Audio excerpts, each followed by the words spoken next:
Good morning, my beloved. A lot of people ask, what is the meaning of life? The book of Ecclesiastes tells us. Chapter 12, starting in verse 13. Here is the final conclusion. Now that you've heard everything, fear God and keep his mitzvot. This is what being human is all about. For God will bring to judgment everything we do, including every secret, whether good or bad.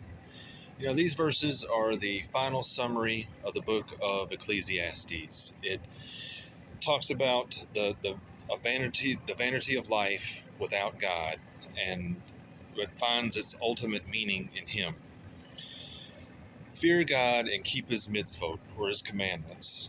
The fearing of God it's a reverent awe of His and deep recognition of His holiness and His power. Not just a quaking fear, scared to death all the time. And this reverence, it naturally leads to keeping his commandments. The whole purpose of life is a relationship with God, and characterized by awe and obedience.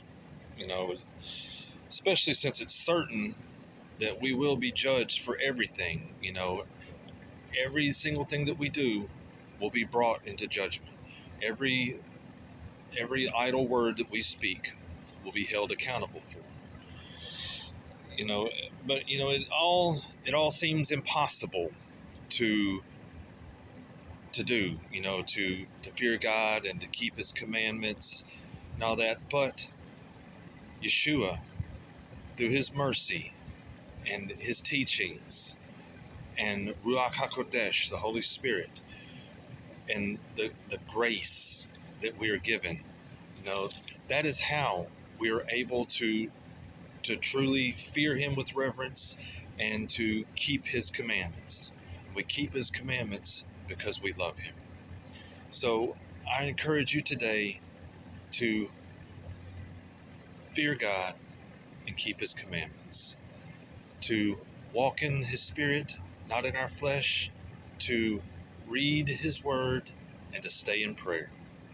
Have a blessed day. Shalom Aleichem.